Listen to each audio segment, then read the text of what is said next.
Good evening again, everybody, and thanks for joining us at our home away from home at TVO. We're here at the Munk Center for International Studies on the downtown campus of the University of Toronto.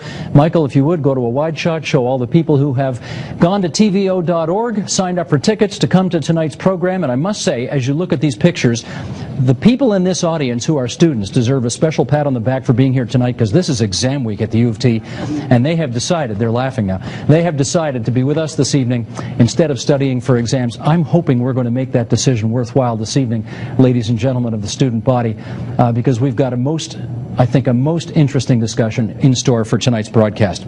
I want to remind you that after the broadcast is over at 9 p.m. Eastern Time, go over to TVO.org online and continue to participate in our program with a post-program web chat. And our guests will stick around. It's an opportunity for you to put your comments, your questions directly to our guests this evening, who have come from far and near to participate in tonight's program. So once again, 9 p.m. at TVO.org for the post-program web chat.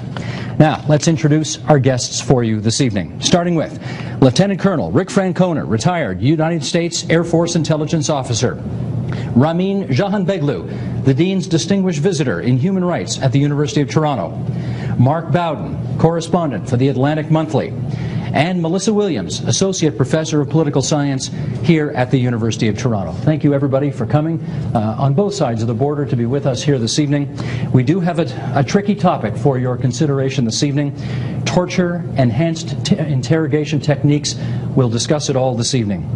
Rick, I want to start with you, because when discussing torture or enhanced interrogation, call it what you will, I think nowadays almost invariably people think Abu Ghraib. It has been such a highly publicized event.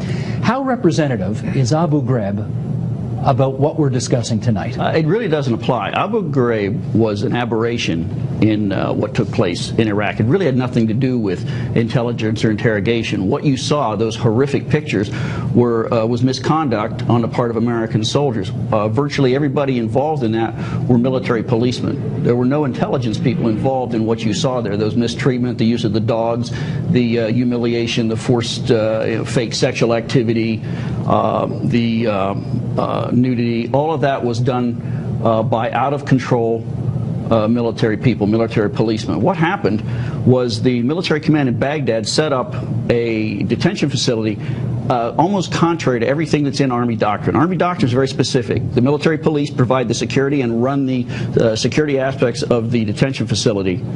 The military intelligence people do the interrogations. General Sanchez set this up for failure by putting the military intelligence people in charge of the whole facility. They're not trained or equipped to run a prison. Military policemen do that. So there was this ambiguous chain of command. No one knew who was in charge. No one knew who was supposed to do what. Okay, so you had these people out of control. If I've got you right, though, you say it's not representative of what we're talking about this evening. Melissa Williams, let me get your position on that. Do you think Abu Ghraib is representative of the kind of subject we're going to be discussing this evening? Well, I think that the Abu Ghraib actions don't seem to fall clearly within the domain of what we call interrogation procedures, or whether torture or enhanced interrogation or any really interrogation procedure, because as Rick suggested, the purpose there was not to extract information from the prisoners. The purpose was to humiliate them and to intimidate them, but not to extract information. So in that respect, you're agreeing with him? If we are defining torture in terms of interrogation techniques, yes, that isn't how the Convention Against Torture and other inhuman and degrading treatment defines torture. It defines torture as any act which intentionally inflicts severe emotional or physical suffering. So from that point of view, it was the intentional infliction, but it does fall outside the usual justifications for torture because there was no public good which was being served by those acts. Based on that definition, and Ramin, we wanted you here this evening, of course, not just because you're on this campus right now, but you've been through some of this. You spent 4 months in a very notoriously nasty Iranian prison. Based on the definition of torture we just heard, is that what happened to you? Well, according to the Geneva Convention and the Convention Against Torture, yes, because solitary confinement, I was in solitary confinement for 125 days, and solitary confinement per se is a kind of torture, and interrogations also is a kind of a torture, yes, certainly. And I don't agree with Rick by saying that I think that any high security prison per se could create humiliation, and even if you don't waterboard people, or you don't put them naked, but by just putting them in solitary, it's a way of humiliating them, and it's a form of torture. Now here's where the conversation gets a little complicated, because Mark, you have written about Abu Ghraib, and for all that is wrong about it, for all that people hated what went on there, you did tell us in some of your articles that the fear of being sent there did prompt some prisoners to talk. What was it about Abu Ghraib that made them afraid? Well, Abu Ghraib is a prison that existed during Saddam Hussein's regime, and it was notorious for torture and for random and routine execution. So Iraqis, I think, came to Abu Ghraib with that whole history. I think the knowledge that they could be mistreated by American forces definitely creates a climate of fear, and I'm not saying, and I wouldn't say, that it justified the treatment that went on at Abu Ghraib. What happened there should not have happened, but without a doubt it created a climate of fear that in its own way was useful to interrogators in Iraq. If that's true, Rick, was it worth it in the end? No. Still wasn't worth it. What this did, I saw a great article one time. It had 6 people who were accused of misconduct there, and it said, let me introduce you to the 6 people who have lost the war. Because this threatened to destroy everything that we were trying to do there. It just gave us a severe black eye, and it's something which we have not recovered from, we may never recover from. It will take us years to put this back together. As I said before, it was an aberration. Now, what went on in the interrogations room, and you made that point, Melissa, was very good. What went on in the interrogation room was completely different from what we saw in all those pictures. That was just misconduct, and those people should be held accountable. I want to put up now, and I'm going to ask our director, Michael Smith, to do this. There was a public opinion survey taken. 27,000 respondents in 25 different countries around the world. This is a BBC GlobeScan PIPA poll. And let's bring this up if we can, because this is going to show different attitudes on the use of force around the world. Now, these bars are a little tricky, so let's go through this if we can here. The country on the far left, that's us, Canada. 74% of those surveys were opposed to all forms of force. 22% of Canadians surveyed thought some degree of force was permissible. Now, how does that stack up compared to the world average? Only 59% opposed to all forms, so I guess we're a little more humane in that respect. 29%, however, thought some degree of force was permissible. Let's continue across towards the right. The United States of America, 58% opposed to all forms of force under all circumstances. 36%, a relatively high number, thought some degree of force was permissible. In France, 75% totally opposed. 19%, a very small number, thought some degree of force permissible.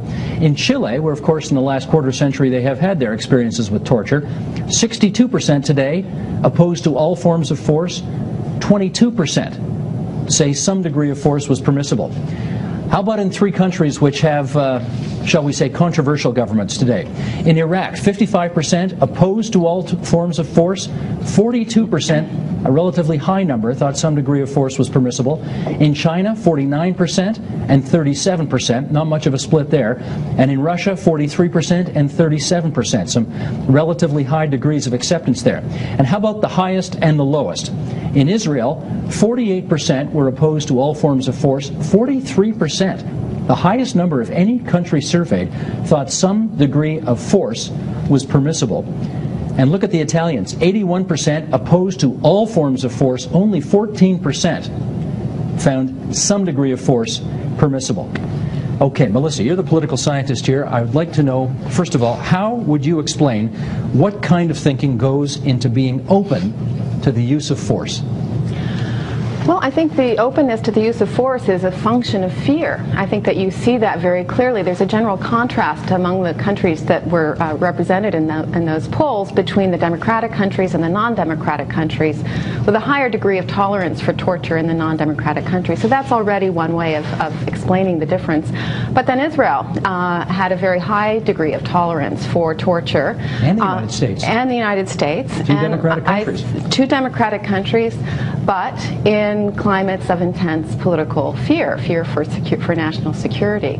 We've been living in a time when fears around national security have been stoked up in the post 9/11 period, and so it's that wasn't chronologically comparative data. It'd be interesting to see how those numbers would have looked a decade earlier, and I would put money on the wager that that the numbers were significantly higher in both the U.S. and in Canada than they would have been before 9/11. Mark, again, in one of your pieces that I read, you suggested we're dealing with two clashing sensibilities here, the warrior and the civilian. Do you see that reflected in those numbers we just showed? I do to some extent, because I think some of the disparity, I think, as Melissa suggested, is culturally based. But I think that the numbers that you see in Israel and the United States are very clearly because the citizens of these countries, myself included, are most often targets of terrorism. And I suspect if they had taken this poll in the months after 9/11 in the United States, you would have seen a much greater tolerance for the use of coercion or torture. And I think that would be true in just about any country in the world. What do you think's brought the number down? I think that people are feeling more safe because there hasn't been a major terrorist attack in the United States. They aren't down in Israel, where you have frequent terrorist attacks.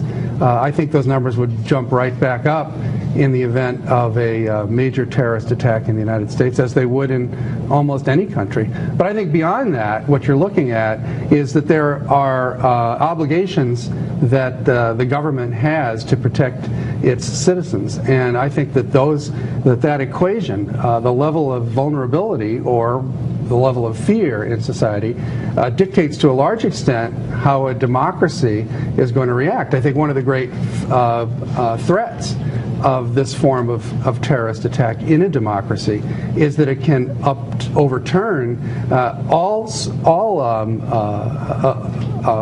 approval of constitutional methods and rule of law. I mean, that potential is there in any free society. Melissa, you want back on that? Yes, exactly. I think that is a very important point to underline. We know, looking through history, that moments of intense public fearfulness are moments when democratic societies are most willing to make compromises with their fundamental commitments to human rights, to civil liberties.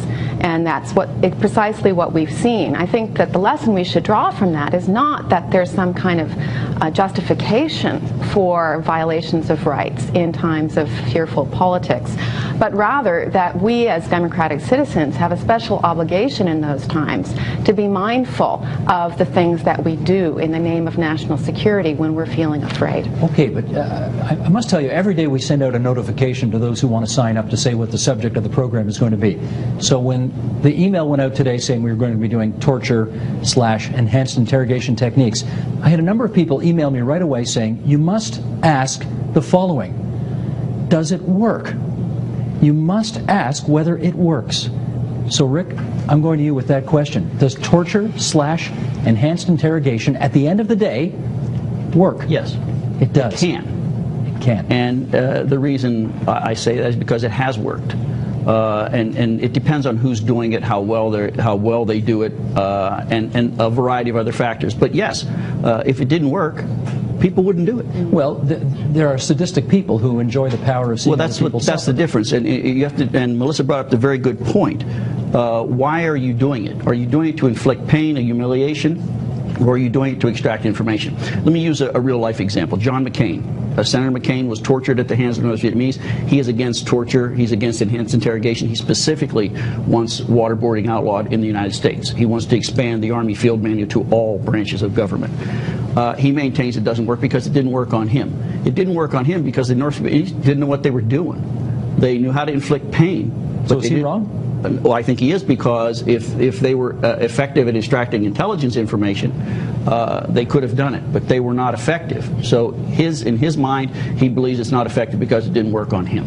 Rabin, if the idea is to so frighten or harm somebody that they give you the information that you want, you have to conclude that torture works, and therefore it needs to be part of the toolkit. I don't think it's going to work, no, because I think torture is like death penalty. Death penalty has not been working for taking violence out of our societies by putting people on death row. It's the same with torture. I think that the problem with torture is that we think that it works and we can take